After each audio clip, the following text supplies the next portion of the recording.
밀집 영양. 우리나라는 디지털 자물쇠가 비교적 보편화되어 있지만 미국 사람들은 전통적인 잠금 장치인 열쇠에 대한 애착이 지극하다. 10여 년 전에 친구가 어머니가 살고 있던 집을 리모델링해서 이사를 했다. 그런데 현대적으로 바뀐 새 집에 어울리지 않게 여전히 열쇠를 사용하는 잠금 장치가 설치되어 있었다. 새로 이사한 집에 처음 방문한 날, 나는 현관문 앞에서 문명과 동떨어져 살아가는 미국 사람들을 그 석기인에 빗대어서 친구를 원시인으로 부르며 농담을 이어갔다. 나는 한국식 디지털 자물쇠를 바꿔주겠다며 한국 식당에서 가져온 미주 한인 신문에서 교포가 운영하는 철물점에 연락을 취하고 친구를 설득하기 시작했다. 친구도 한국에서 디지털 자물쇠를 경험한 적이 있어서 며칠 더 설득하면 될 것이라고 짐작을 했다. 어느 날 친구는 K푸드에 관심이 많은 이웃을 소개하고 싶다며 나를 데려갔다. 친구가 한국에서 진짜 사람이 온다며 너스레를 뜬 탓에 한국 라면 2봉지를 가져가야 했다. 나는 옆집 현관문에 디지털 자물쇠가 설치된 것을 발견하고 친구를 더 적극적으로 설득했다. 다음날 우리는 옆집에 다시 갔다. 디지털 자물쇠가 불편하지 않은지 물어보고 작동법을 직접 시연해 보기 위해서였다. 친절하신 옆집 할머니는 마치 철물점 사장님처럼 디지털 자물쇠에 대해서 극찬을 쏟아냈다. 그런데 옆집 현관에 설치된 자물쇠는 겉보기에는 분명 디지털이었지만은 비번을 눌러서 뚜껑을 열면은 그 안에 쇠로 만든 열쇠가 있고 그 열쇠로 현관문을 여는 디지털과 아날로그가 반반 섞인 기괴하기 짝이 없는 물건이었다. 옆집과 같은 동일한 모델로 설치하고 싶다는 친구에게 나는 미국 전통을 지켜가자는 궁색한 말로 상황을 마무리했다. 아날로그식 열쇠가 뜻밖의 좋은 일을 만들어주기도 했다. 친구와 함께 2박 3일 동안 해밍웨이가 살았던 생가를 들러 플로리다 최남단 키웨스트에 다녀오던 길이었다. 그런데 집에 들어서자 거실과 주방 그리고 화장실은 물론이고 소파까지 깨끗하게 청소되어 있었다. 미국 사람들은 비싼 키를 현관 매트 아래에 보관해 두는 경우가 흔한데 청소업체가 주소를 잘못 알고 엉뚱한 친구의 집을 깨끗하게 청소해 놓은 것이다. 나는 순간 현대의학과 이 생명과학이 떠올랐다. 현대의학이 디지털 자물쇠라면은 이 생명과학은 아날로그시 자물쇠라는 새로운 생각이 들었다.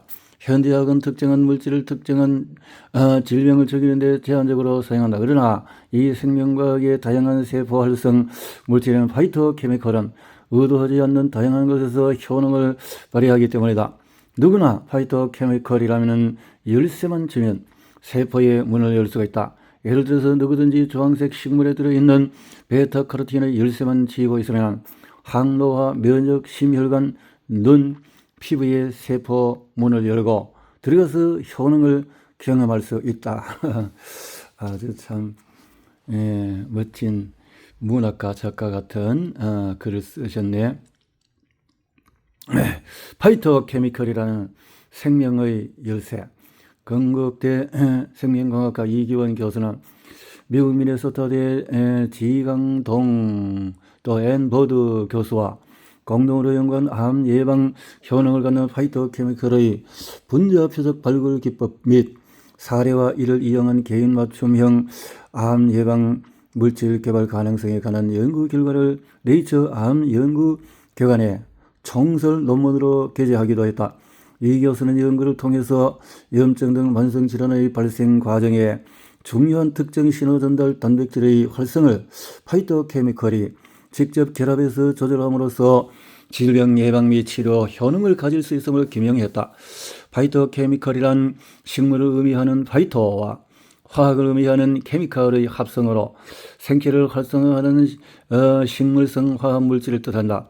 파이토케미컬은 식물의 성장과 생존에 중요한 역할을 하는데 각종 미생물, 해충 등으로부터 자신의 몸을 보호한다.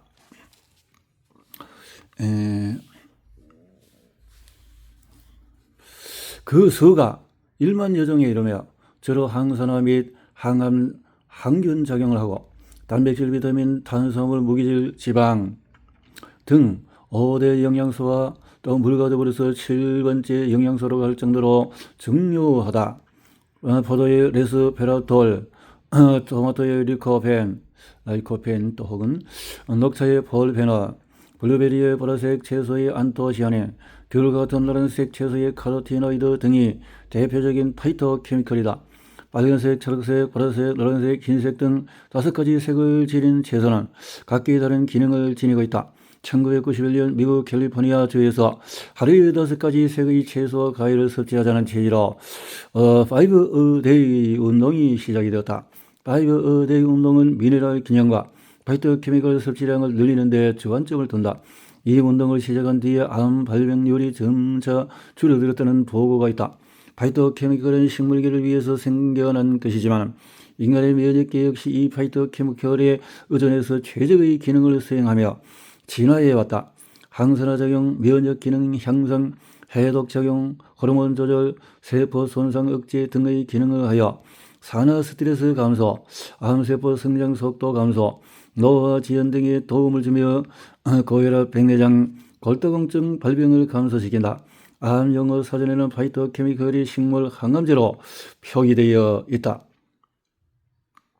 국립암센터 연구팀이 2017년에 세계 소아기학 저널에 발표한 논문에 따르면 대장암 환자 923명과 건강한 성인 1846명을 대상으로 분석한 결과 여성의 경우에 채소와 과일 섭취량이 가장 많은 그룹이 가장 적은 것보다도 대장암 발생 위험이 3배나 감소한 것으로 나타났다. 남성 역시 채소와 과일 섭취량이 많은 그룹이 가장 적은 그룹에 비해서 대장암 발생 위험이 40% 감소했다. 연구팀은 녹색 채소와 과일에 들어있는 파이토케미컬 성분이 세포 손상과 암세포 성장을 억제하고 암세포 사멸을 유도하는 데 효과가 있는 것으로 분석했다. 석류나 베리를 같은 식품에 들어있는 강력한 화합물은 몸의 방어력을 증강해 줄 뿐만 아니라 녹색 채소, 버섯, 양파의 성분과 결합하면 인간 게놈에 내재한 기적적인 자가 치유 기능과 자가 보호 기능이 배가한다. 이러한 화합물들이 결합했을 때 발휘하는 시너지 효과는 한 가지 물질을 다량으로 섭취했을 때보다 훨씬 더 뛰어나다. 예를 들어서 많은 양의 비타민C 혹은 비타민 E를 단독으로 섭취하는 것은 별로 효과가 없지만 파이토케미컬과 결합하면 더 강력한 방어력을 발휘할 수 있는 것이다. 인체가 가지고 있는 면역계 본연의 기능과 잠재력을 최대화함으로써 슈퍼 면역력을 갖게 되는 것이다. 슈퍼 면역력이 생기면 감기나 독감은 물론 암 같은 질병까지도 예방할 수가 있다. 반면에 파이토케미컬 섭취가 부족하면 면역력의 약화로 이어진다. 오랜 기간 특히 성장기의 영양 불균형 상태가 지속이 되면 세포가 손상이 되어서 노년기에 고치기 힘든 중병을 앓을 수가 있다. 각각의 생명체가 가지고 있을 열쇠를 생각한다. 지구에 자생하는 30만 종류의 식물을 통해 질병을 방어하여 예방하고 심지어 종양을 자발적으로 완화시킬 수 있는 파이토케미컬은 인류가 꿈꾸는 무병장수의 가장 확실한 자원이 될 것으로 확신한다. 다시 말해서 창세기에 조물주 하나님이 우리 인간에게 먹으라고 한 것이 원래 이런 생태계의 것으로 인도하셨는데 타락한 인간이 여러 가지 잡탕으로 해서 결국은 고통을 당한다는 거죠. 나는 죽음이 온전한 소멸이자 삶의 마지막 장이기보다는 살아온 삶의 가치와 의미를 되돌아보고 그것을 남기는 과정이어야 한다고 생각한다. 현대의학은 사망에 들어선 죽음마저도 치료의 대상으로 삼는다. 내가 죽고 싶어도 아들의 결혼식을 위해서 죽음을 연장당해야 하는 가혹한 이야기와 소설 속에만 있는 것이 아니다. 죽음은 생명의 전제 조건이기에 마지막 죽음의 과정은 매우 중요하다. 잘 죽기 위해서는 잘 살아야 하고 잘 살기 위해서는 몸에 필요한 자원을 공급하는 것이 무엇보다도 중요하다. 늦가을에 자그마한 텃밭에 땅을 깊이 파고 시금치 씨앗을 타닥타닥 뿌렸다. 옆집 드롱에는 벌써 시금치 싹이 성큼성큼 자라고 있어서 너무 늦은 파종이 아닌가 걱정이 되었다. 불규칙한 날씨 탓인지 도무지 싹이 털 기미가 보이지 않더니 11월 중순이 넘어서면서 어린 싹이 하나둘 눈에 보이기 시작했다. 옆집 시금치 두렁은 한파를 대비하듯이 모둠마다 비닐이 씌어져 있었다. 우리 집 시금치는 기온이 뚝 떨어진 날씨에 더 싹이 더디게 자라더니 채광을 많이 받으려는 건지 땅바닥에 잎을 붙이고 들어누웠다. 반면에 옆집 시금치는 하늘을 향해 쩡긋이 키를 키우며 하루가 다르게 자라는 데다가 색깔도 바로바로 싱싱해 보였다. 텃밭에 갖은 정성을 기울이는 옆집과 달리 나는 그드름을 피우며 시간을 맡기고 날씨에 맡기며 틈틈이 들여다보기만 했다. 작은 키에 그마저 바닥에 붙어 옆으로 자라는 우리 시금치는 작고 거칠어 보였지만 햇볕을 충분히 받아서인지 조금씩 자리를 잡아가기 시작했다. 진청색 잎을 떠서 입에 넣어보니 향긋하면서 달콤한 맛이 혀끝에 느껴졌다. 뿌리를 뽑아보니 수분을 찾아 땅속 깊이 뿌리를 내린 선홍색 뿌리들이 잎들 못지않게 짱짱했다. 비늘 안에 들어찬 따뜻한 온기로 자라는 옆집 시금치와는 달리 자연의 계절에 맡긴 우리 집 시금치는 작고 거칠긴 했지만 맛이 좋았다. 맛이 좋으니 영양도 좋을 것이다. 천동서는 아이러니하게도 자연 속에 방목하고 게으른 돌봄 속에 거둔 성공적인 수확으로 끝을 맺었다. 야생에서 자라는 채소는 마른 가뭄에도 스스로 뿌리를 깊이 뻗어 물을 찾고 병충해로부터 자신을 지키고자 파이터 케미컬을 끊임없이 만든다. 그로 인해서 스스로를 보호하며 자연의 섭리 속에서 살아남아 종족을 보존하고자 씩씩하게 생육한다. 이렇게 자연 속에서 건강을 누릴 수 있는 것이 생명과학과 같다라는 거죠.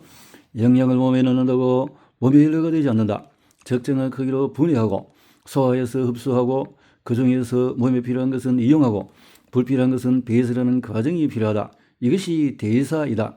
대사는 에너지의 생성과 소비작용이다. 생명 유지를 위해서 유기체가 행하는 일련의 화학 반응이다. 이 반응을 촉매하는 것이 효소이다.